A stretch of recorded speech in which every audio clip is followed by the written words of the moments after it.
Tere! Täna näitan teile siis, kuidas lahendada ülesannet PR10 comparable.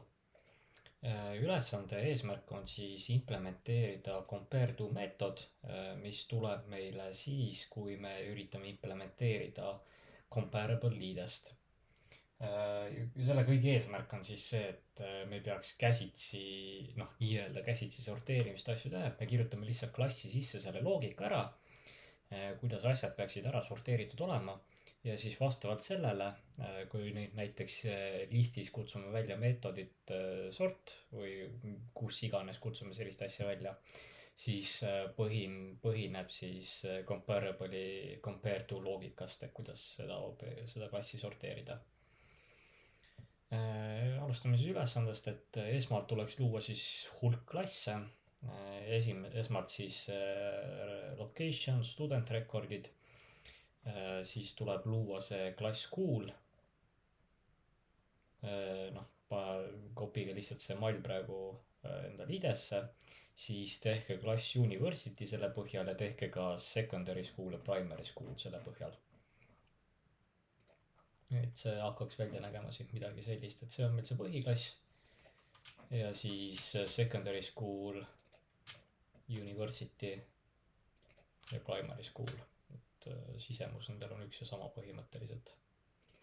Ja meie hakkame tööd tegema selle klassi kallal, school klassi kallal. School klass on siis, mis ta hoiab meil? Ta hoiab meil staatilist listi koolidest. See on esimene asi, mis me võime kirja panna.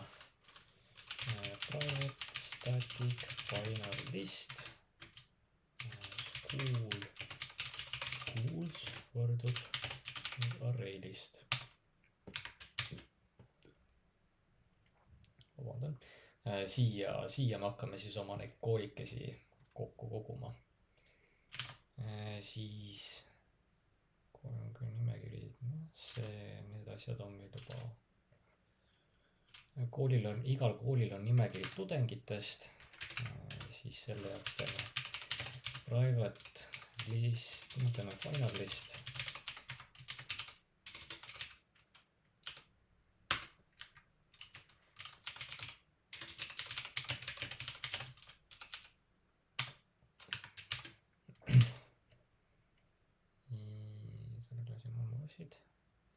Ja siis, kui me välja loeme siit konstruktoris, siis igal koolil peaks ka olema nimi ja mingi asukoht.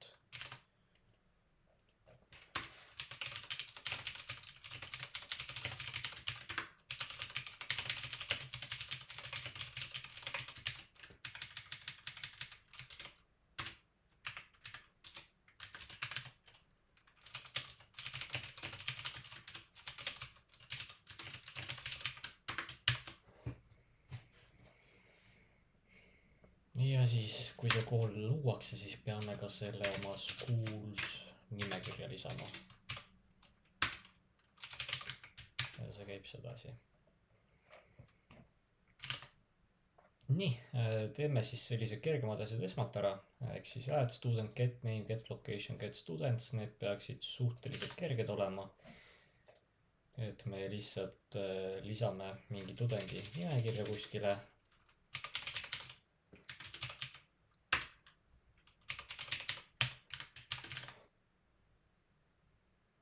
Õpilast ei saa kooli lisada, kui ta on juba seal koolis. Selle jaoks me teeme siis sedasi.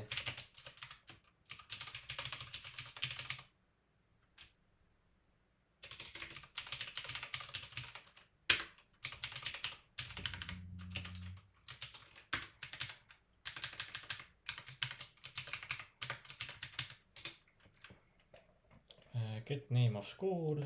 Siin me teeme lihtsalt return name. Return location of school, siia tuleb siis return location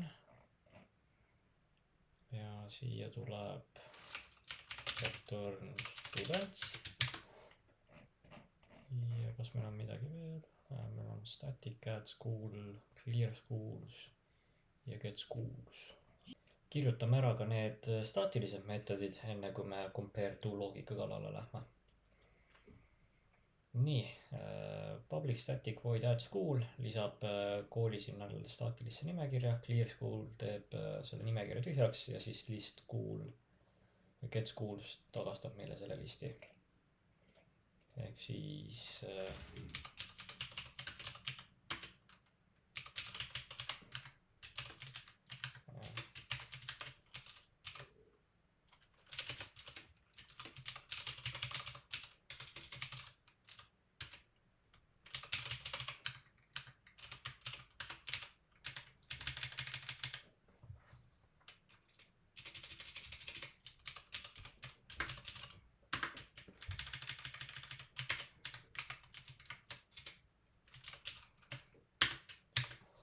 sedasi peaks siis see meetod tehtud olema. Ja nüüd võime selle compare to kallale liikuda. Ehk siis mida see compare to teeb? See on comparable meetod, mida kasutatakse siis kahe school objekti võrdlemiseks. Antud ülesandes me oleme siis sellele võrdlemisele reeglid paika pannud. Esiteks on see, et need hakkavad järjest minema, et esimene tingimus on kõige kõrgema prioriteediga, ehk siis et siis on ülikoolide prioriteet, et kõige kõrgel on university, selle järel on secondary school ja see on primary school. See on esimene asi, mida me kontrollime. Kui nende kahel koolil on nüüd näiteks mõlemad koolid on university'd, siis me kontrollime seda, et kus rohkem õpilasi on. Kui siis ka tuleb välja, et on võrdsed, siis me kontrollime asukohariigi nime järgi tähestikulises järjekorras. Kui ka riiginimed on samad, siis kontrollime linna nime järgi. Ja kui juhtumisi on sedasi, et kool on samas riigis, samas linnas, siis me võtame kooli nime kontrolliks. Ehk siis kuidas hakata seda realiseerima? Esimene asi, mida me võiksime paika panna, võime altpoolt üles hakata tulema. Et kuidas see hakkab töötama, me lihtsalt teeme get name punkt compare to, sest sõnel on ka compare to meetod olemas ja see sõne compare to kontrollibki siis tähestikulises järjekorras seda. See O siin on oder ehk teine kool, paneme siia parema nime ka. Ja siis mis me teemegi? Name, compare to ja anname talle sisse selle oder kooli nime. Nii, see on see kõige viimane asi meil paigas. Kõige kergem asi, mida kontrollida. Aga nüüd ma ütleks, et mis me võiksime teha, on kontrollida siis seda priority't. Kuidas me seda priority't teeme?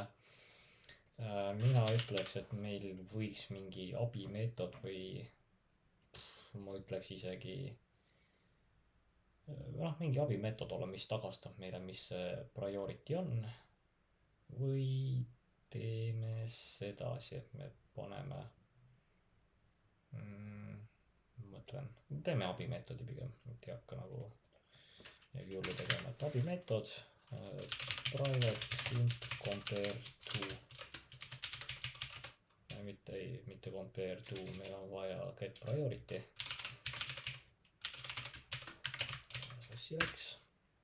Nii, ja mis me siin sellega teeme? Me lihtsalt kontrollime instance of'i.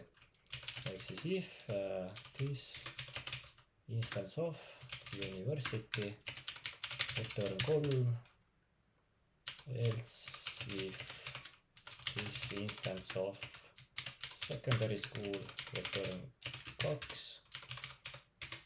else if instance of primary school siis return 1 ja juhuslikult, kui meil antakse mingi teistsugune kool, siis return 0.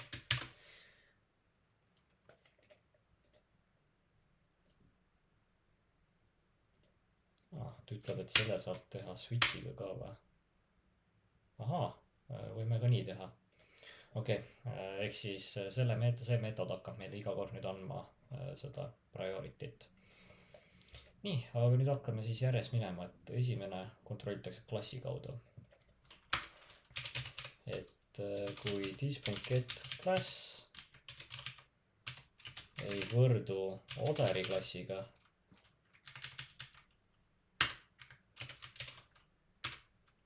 siis meil on vaja kontrollida seda priority't.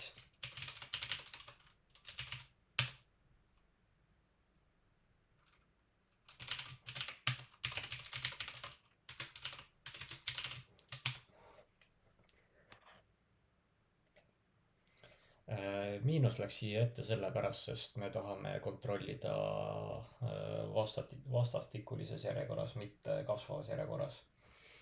Ehk kui ülikoolil oli priority 3 ja secondary'l on priority 2, siis kui seda miinust ei ole, siis see 2 trumpaks üle, aga meil on just vastupidist vaja. Nii, see on meil see klassipõhine.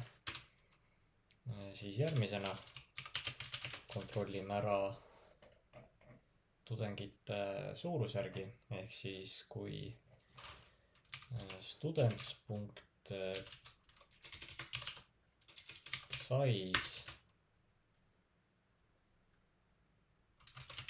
kui need ei ole sama suured,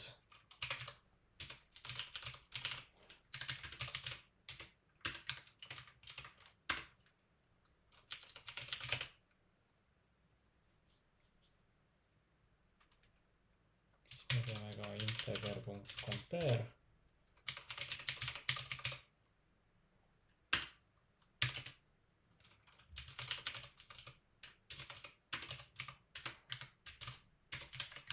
Ja paneme siia ka ette miinuse, et suurema arvuga jääks trumpama. Nii, järgmisena võtame siis country name, city name ja school name on tehtud meil. Ehk mis me peame tegema nüüd, me lihtsalt kontrollimegi, et nimed ei oleks samad ja kui on, siis me kutsume umbes sarnaselt välja selle, nagu siin on. Ehk siis else if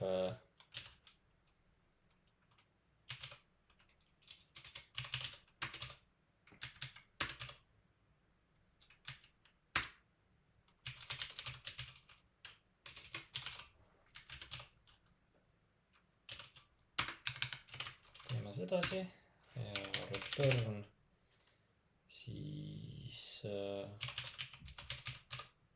peaks vist edasi olema location country compare to other get location country. Teeme sellest valesti. Teeme sellest copy ja me tahame täpselt samat asja ka siis linna jaoks. City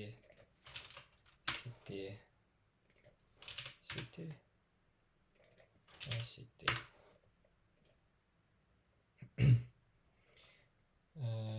Nii, ja siin on mul nüüd hue märgid ka eest ära, ehk praegu me kontrollime võrdsust, aga me tahame vastupidist kontrollida. Nii, ja sellega peakski meil see compare to korras olema, ehk siis me kontrollime esialgu klassi järgi, siis me kontrollime tudengite suurusjärgi, siis me kontrollime riigi järgi, linna järgi ja lõpuks kontrollime nime järgi. Kontrollime üle ka, kas töötab. Selle jaoks avan terminali, ma teen edit siin, pushime üles ja vaatame üle.